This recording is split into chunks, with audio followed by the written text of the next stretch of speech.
Hello everyone. आज से आप लोगों के लिए एक अच्छी न्यूज़ हम लेके आए हुए हैं कि अब से हम आप लोगों का जो कंप्यूटर है वहाँ से कुछ कुछ कुछ कुछ कुछ मतलब बस एमसीक्यूज लेके आएंगे जो आपको एग्ज़ाम के बस प्रीवियस में रिवाइज करने के लिए बहुत ज़्यादा हेल्पफुल होगा। आप बस क्वेश्चन देख लो, आंसर देख लो, उसको आराम से रिवाइज कर लो। उसके बाद कुछ कुछ शॉर्ट नोट्स और उसके बाद कुछ करंट अफेयर के भी एमसीक्यू सेट्स हम लेके आएंगे।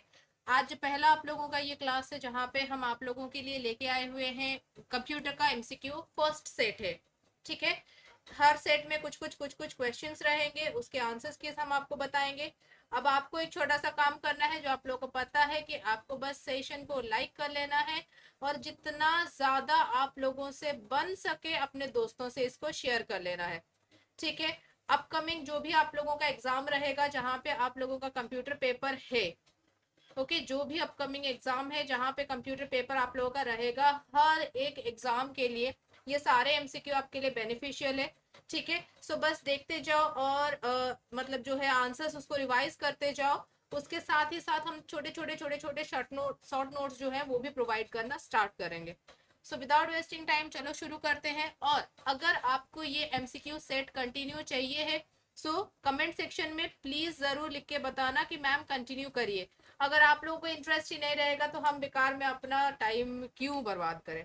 ठीक है, अगर आप लोगों को लग रहा है कि नहीं एग्जाम के लिए बहुत ज्यादा जरूरी है, बहुत अच्छा रहेगा, सो प्लीज कमेंट सेक्शन में बताना सो दैट हम इसको कंटिन्यू करेंगे। So question number one on your screen, a saved document is referred to as जब हम एक डॉक्यूमेंट को सेव करते हैं तो उसको हम अदरवाइज क्या बोलते हैं। एक सेव्ड डॉक्यूमेंट को हम अदरवाइज फाइल बोलते हैं। ठीक है, एक सेव्ड डॉक्यूमेंट को अदरवाइज हम लोग क्या बोलते हैं, फाइल बोलते हैं। Option number A is the correct answer. Okay, question number two, in context with the computer terminology how many bits are there in a nibble। Computer terminology के हिसाब से एक निबल में कितने बिट्स होते हैं। तो याद रखना, एक निबल मतलब आप जब 4 बिट्स को ऐड करते हो तो वो वन निबल कहलाता है। जब आप 8 बिट्स को जोड़ते हो तो वो आप लोगों का 1 बाइट कहलाता है। तो यहाँ से आप थोड़ा सा एनालाइज करके बोल सकते हो कि जब दो निबल मिलते हैं, ओके दो निबल को आप जोड़ते हो तो वो आप लोगों के लिए 1 बाइट बनता है। ओके क्लियर एवरीवन, मूव करते हैं नेक्स्ट क्वेश्चन पे। एल्गोरिथम और फ्लो चार्ट जो है वो हमको किस चीज में हेल्प करते हैं। ठीक है, एल्गोरिदम और फ्लो चार्ट। तो नो द मेमोरी कैपेसिटी, नहीं मेमोरी कैपेसिटी के लिए एल्गोरिदम नहीं यूज होते हैं। Identify the base of a number system, नहीं नंबर सिस्टम के लिए तो इसकी जरूरत बिल्कुल भी नहीं है। Direct the output to a printer, नहीं इसकी भी जरूरत नहीं है। तो हमें क्या चीज के लिए, specify problem completely and clearly. ठीक है, तो यहाँ पे देखो याद रखना है थोड़ी चीज की, फ्लो चैट में आपके जो है वहां पे डायमंड का शेप रहता है, वहां पे सर्कल यूज होता है, वहां पे स्क्वायर यूज होता है। तो आपको ये चीज जानना होता है कि जो डायमंड शेप होता है वो किस चीज के लिए, सर्कल किस चीज के लिए, स्क्वायर, इस पे भी हम एमसीक्यूज लेके आएंगे। सो एल्गोरिथम और फ्लो चैट जो है ये हमको प्रॉब्लम जो है उसको कंप्लीटली और क्लियरली समझने में हेल्प करता है। ठीक है, अगले क्वेश्चन पे मूव करते हैं। B C D, okay what is B C D. B C D का फुल फॉर्म आपको पूछा है कि बी सी डी का जो फुल फॉर्म है वो क्या है। ठीक है, बी सी डी का फुल फॉर्म क्या है। बीसीडी का फुल फॉर्म यहाँ पे आप लोगों का क्या हो गया, यहाँ पे हो गया बाइनरी कोडेड डेसिमल। ठीक है, बाइनरी कोडेड डेसिमल। ठीक है, ये एक क्या होता है डिजिटल सिस्टम में। ठीक है, ये डिजिटल सिस्टम में हम लोग यूज करते हैं जब आप लोग क्या करते हो, मतलब कोडेड फॉर्म में, मतलब जैसे कि आप बोल बोल सकते हो कि नंबर को एनकोडिंग ईच डेसिमल डिजिट। ठीक है, 4 या 8 बीट के बाइनरी कोड में जब आप रिप्रेजेंट करते हो।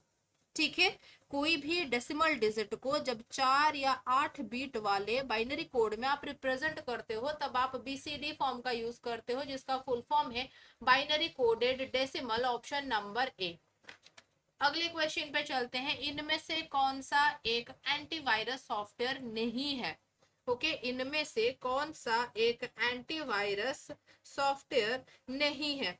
यहाँ पे क्लियरली आप लोगों को दिख रहा है कि आवास्ट, नॉर्टन और कैस्परस्काई, ये तीनों के तीनों एंटीवायरस है, जहां पे लिनक्स जो है ये एक एंटीवायरस सॉफ्टवेयर नहीं है। क्यों नहीं है? क्योंकि ये एक ओपन सोर्स ऑपरेटिंग सिस्टम है। ओके, लिनक्स आप लोगों का क्या है? एक ओपन सोर्स ऑपरेटिंग सिस्टम है। यूनिक्स जैसा ही है वैसा ही लिनक्स आप लोगों का ओपन सोर्स ऑपरेटिंग सिस्टम है। ठीक है, अब आप लोगों को यहाँ पे बताना है कि लिनक्स का फुल फॉर्म क्या है। कमेंट सेक्शन में इसका फुल फॉर्म हमें बताइए। नेक्स्ट क्वेश्चन है, which of the following has the fastest speed in computer memory hierarchy.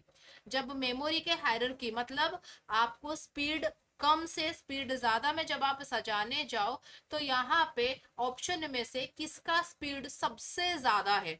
सबसे ज्यादा स्पीड किसका है? तो याद रखना, यहाँ पे आपको दिया गया है कैशे मेमोरी और एक दिया गया है रजिस्टर इन सीपीयू। सो यहाँ पे बिल्कुल भी कंफ्यूज नहीं होना है। आंसर आप लोगों का हो जाएगा option number B, that is CPU के अंदर जो रजिस्टर रहता है।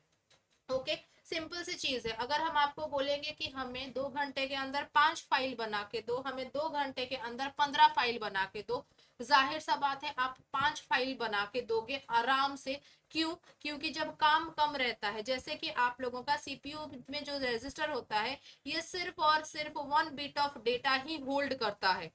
ठीक है, सबसे कम डेटा इसी के पास होल्ड होता है, इसी वजह से ये आराम से डेटा पूरा भगा भगा के आराम से बहुत फास्टेस्ट स्पीड में काम करता है। ठीक है, सो रजिस्टर जो है वो मेमोरी हायरार्की में सबसे फास्टेस्ट स्पीड वाला होता है। नेक्स्ट क्वेश्चन जो है आईएसपी, आईएसपी का फुल फॉर्म क्या है? आईएसपी का फुल फॉर्म क्या है? सो आईएसपी का फुल फॉर्म आप लोगों का हो गया internet service provider. Option number C इसका करेक्ट आंसर हो गया, इंटरनेट सर्विस प्रोवाइडर। अब ये क्या है? ISP is a company. ठीक है, आईएसपी इज अ कंपनी जो आप लोगों के घर पे हो सकता है, कोई ऑर्गेनाइजेशन पे हो सकता है, ऑफिस में आप लोगों को जो इंडिविजुअल इंटरनेट सर्विस प्रोवाइड होता है, वो फाइबर ऑप्टिक्स के थ्रू हो या फिर केबल के थ्रू हो या फिर वायरलेस के थ्रू, जो आप लोगों के पास जाता है, ये आईएसपी जो आप लोगों को प्रोवाइड करता है। ओके, ये कंपनी आप लोगों को प्रोवाइड करता है। ओके, क्लियर हो गए सब कोई?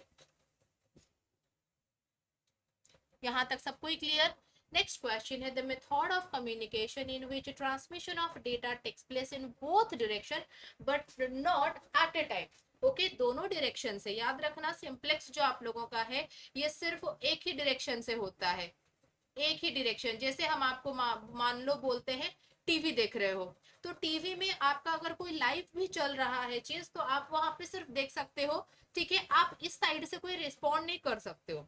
ठीक है, सो वो होता है आप लोगों का सिंप्लेक्स ट्रांसमिशन, जहां पे सिर्फ वन डायरेक्शन में होता है। ओके, बोथ डायरेक्शन में आप लोगों का हाफ डुप्लेक्स और फुल डुप्लेक्स जो है, ये दोनों बोथ डायरेक्शन में होता है। बट हाफ डुप्लेक्स में क्या होता है? One direction at a time होता है, जिसमें आप बोलते हो वॉकी टॉकी। वॉकी टॉकी में जब एक इंसान बोलता है तो दूसरा इंसान सुनता है, और वो दूसरा इंसान जब बोलता है तो पहला वाला को सुनने को पड़ता है। ठीक है, सो इसका आंसर आप लोग का ऑप्शन सी हो जाएगा, हाफ डुप्लेक्स। फुल डुप्लेक्स आप लोगों का नॉर्मल जो अभी आजकल के मोबाइल फोन यूज करते हो, जब दोनों के दोनों आराम से साइमल्टेनियसली बात कर सकते हैं, साइमल्टेनियसली बोल सकते हैं, that is a full duplex transmission. Simplex unidirection होता है, half duplex full duplex both direction होता है, बट हाफ डुप्लेक्स में एट अ टाइम एक ही जन बोलता है, फुल डुप्लेक्स में बोथ डायरेक्शन में दोनों एट अ टाइम बोल सकते हैं। नेक्स्ट, टेलीफोन नेटवर्क जो है, ठीक है, टेलीफोन नेटवर्क जो हम लोगों का है, ये कौन सा एग्जाम्पल है? आराम से अभी आप लोगों को बोले कि ये आप लोगों का कौन सा नेटवर्क ऑब्वियसली कहलाएगा? ये आप लोगों का फुल डुप्लेक्स का नेटवर्क कहलाएगा, क्योंकि यहाँ पे दोनों इंसान साइमल्टेनियसली बात कर सकते हैं। Which type of memory once a program or data is written it can't be changed? इनमें से कौन से मेमोरी में एक बार अगर डेटा आप लोग लिख लिए तो उसको दोबारा नहीं चेंज कर सकते हो? And the answer is PROM. Okay, इसका आंसर क्या हो जाएगा? Option number B, that is programmable read only memory. Okay, जो एक बार प्रोग्राम इसमें बन गया ये इरेज नहीं होता है। ठीक है, ईपी रोम आप लोगों का हो गया erasable programmable read only memory, ये इरेज हो सकता है, डबल ई होता है इलेक्ट्रिकली इरेजेबल, तो ये भी आप लोगों का इरेजेबल है। सिर्फ पी रोम है जहां पे एक बार डेटा या प्रोग्राम चढ़ गया तो वो दोबारा नहीं कटता है। नेक्स्ट क्वेश्चन है, end to end connectivity is provided from host to host. कौन से लेयर में end to end connectivity provide किया जाता है? इसका आंसर आप लोगों का है, याद रखना, transport layer. Okay, end to end connectivity host से होस्ट को ट्रांसपोर्ट लेयर में प्रोवाइड किया जाता है।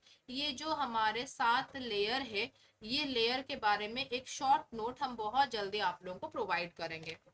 नेक्स्ट, वर्ड प्रोसेसर में हम जो ग्राफिक्स यूज करते हैं उसको क्या कहते हैं? Graphics for word processor is known as, is called as what? हम इसको क्या बोलते हैं? हम इसको क्लिप एट बोलते हैं, that is option number B. Okay, word processor में जो ग्राफिक्स यूज होता है उसको क्लिप एट बोला जाता है। The WWW World Wide Web is a collection of dash regarding internet form. Okay, तो वर्ल्ड वाइड वेब जो है ये किस चीज का कलेक्शन होता है? ये बहुत सारे डॉक्यूमेंट्स के कलेक्शन होते हैं, बट वो डॉक्यूमेंट्स क्या है? हाइपर लिंक्ड डॉक्यूमेंट्स है। ठीक है, www आप क्या करते हो? www.google.com। सो ये जो गूगल है, यहाँ पे आप लोगों के क्या मिलते हैं? आपको संसार भर के ज्ञान मिलते हैं, जो एक हाइपर लिंक्ड उसमें सारे डॉक्यूमेंट डाले जाते हैं। ठीक है, सो www में आप लोगों का क्या रहता है? हाइपर लिंक डॉक्यूमेंट के कलेक्शंस रहते हैं। नेक्स्ट, आप एक वेब पेज या वेब फाइल को रिफ्रेश करने के लिए कौन सा शॉर्टकट की या कौन सा की यूज करते हो? वेब पेज रिफ्रेश के लिए हमारा जो की होता है वो F5 होता है, तो ऑप्शन नंबर 2 इसका करेक्ट आंसर है। नेक्स्ट, कंट्रोल बी जो है शॉर्टकट की, कंट्रोल बी MS वर्ड में इस शॉर्टकट की का काम क्या है? आप सब लोगों को पता है कि कंट्रोल बी जो है ये आप लोगों का B stands for bold. Okay, कोई भी एक टेक्स्ट जो है वो लाइट कलर में मेंशन है, उस कलर को थोड़ा सा डार्कन करने के लिए, बोल्ड करने के लिए कंट्रोल बी हम लोग यूज करते हैं शॉर्टकट की। ओके, सो आज के लिए ये 15 क्वेश्चन का जो है आप लोगों के पास एक पॉकेट नोट गया है। प्लीज हमें कमेंट सेक्शन में बताना अगर ये आपको अच्छा लगा और इस सीरीज को हम कंटिन्यू रखें, तो आप लोगों के वैल्यूएबल कमेंट के इंतजार में रहेंगे। Thank you everyone, and I wish आप लोगों को ये अच्छा लगेगा और बेनिफिशियल होगा।